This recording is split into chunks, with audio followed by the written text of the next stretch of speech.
Praise the lord. హల్లెలూయా. దేవుని నామానికి స్తోత్రాలు. మీ అందరికీ నా వందనాలు తెలియజేస్తున్నాను. ఈ దినం కొరకు దేవుడు సిద్ధపరిచినటువంటి మాటలు. ప్రియ సహోదరి సహోదరుడా, నీ జీవితంలో క్రమం తప్పని భక్తి నువ్వు చేస్తున్నప్పటికీ నీ జీవితంలో అన్ని అడ్డంకులు ఎదుర్కొంటున్నావా? ఎంతకాలం ఎదురు చూసినా కానీ ఫెయిల్యూర్స్నే ఫేస్ చేస్తున్నావా? ఏది మొదలుపెట్టినా కానీ మొదట్లోనే ఆగిపోతుందా? అయితే ఈ మాటలు దేవుడు నీ కొరకే మాట్లాడుతున్నారు. క్రీస్తునందు విశ్వాసం ఉంచడం మాత్రమే గాక ఆయన పక్షమున శ్రమపడుటయు ఆయన పక్షమున నీకు అనుగ్రహింపబడను. హల్లెలూయా.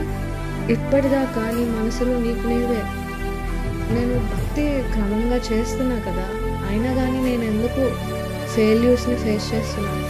ఏది ప్రార్థించి మొదలుపెట్టినా కానీ ఎందుకు అది మొదట్లోనే ఆగిపోతుంది అని ప్రశ్నించుకుంటూనే ఇప్పటిదాకా ఉన్నావు కదా. అందుకోసమే దేవుడు ఈ దినం నీతోనే మాట్లాడుతున్నారు.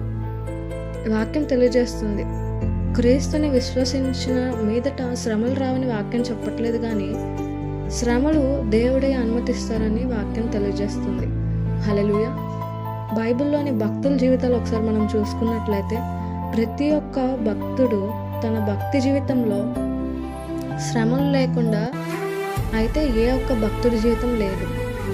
అబ్రహాం యొక్క జీవితం చూసుకున్నట్లయితే అబ్రహాం విశ్వాసంలో నిలకడగా ఉండి దేవుడి యందు నమ్మకంగా భక్తి చేసినప్పటికీ కూడా ఆయనకు సంతాన ప్రాప్తి లేదు. కానీ దేవుడు 100 సంవత్సరములకు ఆయనకు సంతాన ప్రాప్తి కలుగజేశారు. ఎందుకోసం? ఆయన నామం మహిమపరచడానికే తన జీవితంలో కార్యాన్ని చేశారు. హల్లెలూయా. అదే రీతిగా యోసేపు జీవితాన్ని కూడా చూసుకున్నట్లయితే యోసేపు నమ్మకమైన భక్తి జీవితాన్ని క్రమం తప్పని విశ్వాసంలో ఉండి నిలకడగా ఉన్నప్పుడు దేవుడు తనకు చూపించిన కలల నిమిత్తమై తన అన్నలతో పంచుకున్నప్పుడు వాళ్ళ అన్నలు దాన్ని చూసి అసూయపడి తన్ని అమ్మివేసినప్పుడు తను చాలా బాధలు పడ్డాడు. శ్రమల కొలిమిలో నలిగిపోతూ ఉన్నాడు. కానీ దేవుడు తన యొక్క విశ్వాసాన్ని చూసి తన శ్రమల్లో నమ్మకంగా ఉన్నాడో లేదో చూసి ఆయన నామం మహిమపరచబడ్డానికై తనను వాళ్ళ మీద రాజుగా నియమించాడు.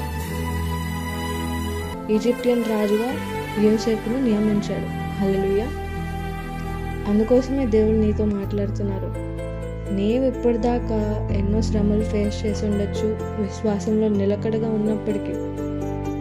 అందుకోసమే దేవుడు ఈ భక్తుల జీవితంలో ఎట్టి రీతిగా ఆయన నామం మహిమపరచబడ్డానికి కార్యం చేశారో అదే రీతిగా నీ యొక్క వెయిటింగ్ పీరియడ్లో నీ యొక్క విశ్వాస జీవితంలో దేవుడు అట్టి రీతిగానే ఆయన నామం మహిమపరచబడ్డానికై నీ జీవితంలో కార్యం చేయాలని చెప్పి నిర్ణయించుకున్నాడు. అట్టి కృప దేవునికి దయచేయను గాక. ఆమేన్.